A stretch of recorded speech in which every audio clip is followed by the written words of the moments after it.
বন্ধুরা, পৃথিবীর সবচাইতে ভয়ঙ্কর জায়গা বারমুডা ট্রায়াঙ্গেলের কথা আমরা সবাই শুধু শুনেই আসছি। বন্ধুরা, আপনি কি জানেন বারমুডা ট্রায়াঙ্গেলের চাইতেও পৃথিবীতে অনেক ভয়ঙ্কর জায়গা রয়েছে? পৃথিবীতে এমন কিছু জায়গা আছে যেসব জায়গাতে হাজার হাজার বছর ধরে ঘটে আসছে সহিংসতা এবং নৃশংস সব ঘটনা, যেখানে মানুষ গেলে আর কখনোই ফিরে আসে না। তাহলে চলুন বন্ধুরা, ঘুরে আসা যাক শহর থেকে হাজার হাজার মাইল দূরে, জনবিচ্ছিন্ন এই মৃত্যুর ফাঁদ থেকে। কোবিগলি আইল্যান্ড, এটা উত্তর ইতালি এবং ভেনিসের ভিতর ছোট্ট একটি দ্বীপ। এটাকে বলা হয় ভূতের দ্বীপ অথবা নো রিটার্ন দ্বীপ। এই দ্বীপটিতে একটা পরিত্যক্ত মানসিক হাসপাতাল রয়েছে। বলা হয়ে থাকে যে 1920 শতকে এখানে ভয়ানক কিছু কেমিক্যালের পরীক্ষা নিরীক্ষা করা হতো। আজ থেকে প্রায় 600 বছর আগে ইউরোপে প্লেগ রোগ ছড়িয়ে পড়েছিল। এতে ইউরোপের প্রায় 3 ভাগের 1 ভাগ মানুষ মারা যায়। সেই সময়টাতে এই দ্বীপটিকে ব্যবহার করা হতো। কারো যদি প্লেগ রোগের লক্ষণ দেখা দিত তাহলে তাকে এই দ্বীপে এনে ফেলে দেওয়া হতো। এছাড়া অসংখ্য মানুষকে গণকবরও দেওয়া হয়েছিল এই দ্বীপে। অনেককে আবার পুড়িয়ে মেরে ফেলা হয়েছিল অনেক রোগ সংক্রমণের কারণে। ইতিহাসে এই দ্বীপটাতে এত নৃশংস ঘটনা ঘটেছিল যে এখন এখানে ইউরোপের মানুষ আসতেই ভয় পায়। গ্র্যান্ড ইট আইল্যান্ড, এই দ্বীপটি প্রশান্ত মহাসাগরের মার্শালকুঞ্জের 40টি দ্বীপের ভিতর একটি। বাংলায় এটার নাম হলো কবরস্থান। রাশিয়া এবং আমেরিকার সাথে স্নায়ুযুদ্ধ চলাকালীন সময় বোমার আবর্জনা থেকে তৈরি হয়েছে এটা। মার্শাল আইল্যান্ডের 40টি দ্বীপের ভিতর বসবাস করার জন্য শুধু 3টি দ্বীপই আছে। এখানে এখন শুধুমাত্র 650 জন মানুষ বসবাস করে। তাছাড়া এখানে সমুদ্রের পানির উচ্চতা প্রতিদিন বাড়ছে। এই আইসল্যান্ডে যে কোনো সময় পানির ভিতর তলিয়ে যাওয়ার সম্ভাবনা রয়েছে এবং 2100 সালের ভিতরে পুরো দ্বীপটি তলিয়ে যাওয়ার সম্ভাবনাই সবচেয়ে বেশি। বিভিন্ন সময় বিভিন্নভাবে পারমাণবিক বোমা এখানে চেক করা হতো, সেই গর্তগুলো এখনো রয়েছে।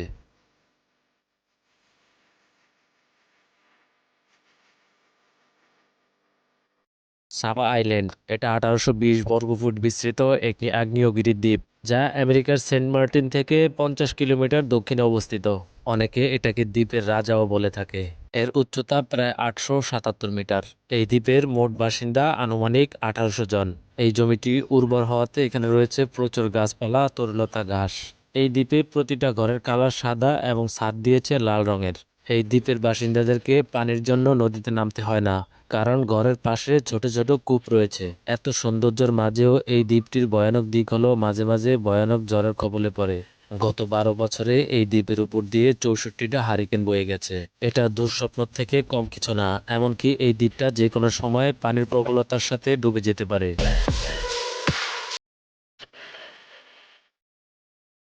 হাসিমা দ্বীপ, জাপান। 1885 সালে জাপানি এক কোম্পানি মিৎসুবিশি কয়লার সন্ধানে 1890 মিটার মাটি খনন করে সৌভাগ্যবশত একটি জনমানবহীন দ্বীপে কয়লার সন্ধান পেয়ে যান।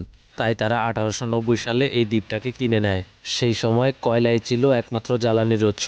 ফলে এখানে প্রতি বছর 4,10,000 টন কয়লা উৎপাদন হতো। পর্যায়ক্রমে যখন কয়লার ব্যবহার কমে যায় তখন তারা এই দ্বীপটাকে পরিত্যক্ত ঘোষণা করে এবং কয়লা উৎপাদন বন্ধ করে দেওয়ার 1 মাসের ভিতরে সবাই দ্বীপটি ছেড়ে চলে আসে এবং 6 মাসের ভিতরে এই দ্বীপটা একটি ভুতুড়ে দ্বীপে পরিণত হয়। সেন্ট কিল্ডা, যুক্তরাজ্য। সেন্ট কিল্ডা হলো আটলান্টিক মহাসাগরের বিচ্ছিন্ন একটি দ্বীপ। এটা উত্তর আমেরিকা থেকে 64 কিলোমিটার উত্তর পশ্চিমে এবং স্কটল্যান্ডের উপকূল থেকে 164 কিলোমিটার দূরে অবস্থিত। এই দ্বীপের মোট জনসংখ্যা হচ্ছে 100 জন।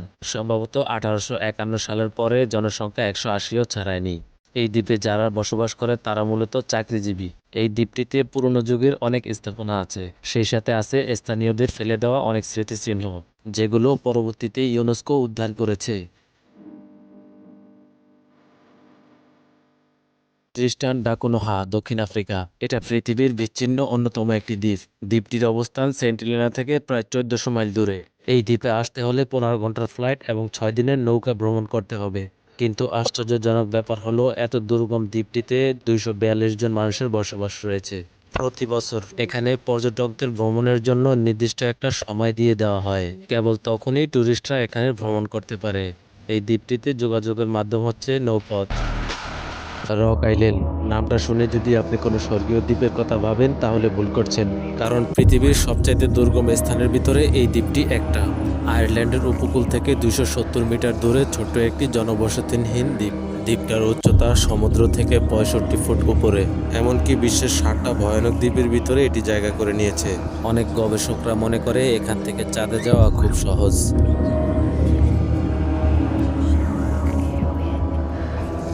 মিয়াকি আইল্যান্ড। এই আইল্যান্ডের সবচাইতে ভয়ানক দিক হলো এই আইল্যান্ডটিতে ভয়ানক ও বিষাক্ত পদার্থ রয়েছে।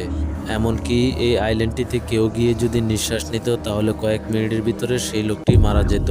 এই দ্বীপটা জাপানের টোকিও শহর থেকে 180 কিলোমিটার দূরে অবস্থিত। ধারণা করা যায় গত 500 বছরে এই দ্বীপে বড় বড় 13টি অগ্নি উৎপাত ঘটে। এর ভিতরে সবচাইতে ভয়ানক অগ্নি উৎপাত ঘটে 1940 সালে, যার প্রভাবে 11 জনের মৃত্যু হয়েছিল। Papua New Guinea. এমন মানুষ খুঁজে পাওয়া কঠিন যে পাপুয়া নিউগিনির নাম শোনেনি। এখানে 700টা ভাষার ভিন্ন ভিন্ন মানুষ একসাথে বাস করে। তবে এখানে ভ্রমণ করতে চাওয়া আর নিজের পায়ে নিজে কুড়াল মারা একই কথা। কারণ এখানে গেলে আপনাকে যে কোনো কারণ ছাড়া যে কোনো কেউ হঠাৎ করে ছুরি দিয়ে আঘাত করতে পারে। এছাড়া সারা বছর এই দ্বীপে প্রাকৃতিক দুর্যোগ লেগেই থাকে এবং বৃষ্টি, বন্যা, ভূমিকম্প যেন এখানে নিত্যদিনের সঙ্গী। এবং আগ্নেয়গিরি থেকে কখনো কখনো ছাই উড়ে পুরো আকাশ ঢেকে যায়। এখানের উপজাতিদের নাম হচ্ছে ক্যারাওয়ে উপজাতি। এরা খুব ভয়ানক ও হিংস্র হয়ে থাকে। তবে স্থানীয়রা মনে করে এটি বিদেশিদের একটি বানানো গল্প। হাউল্যান্ড দ্বীপ। এই দ্বীপটি আকারে ছোট হলেও বড় বড় রহস্যে ঘেরা এই দ্বীপটি। এটা আটলান্টিক মহাসাগরের জনমানবহীন একটি প্রবাল দ্বীপ। এই দ্বীপটি সমুদ্রের হাজার হাজার প্রাণীর কঙ্কাল জমে এই দ্বীপটি তৈরি হয়েছে।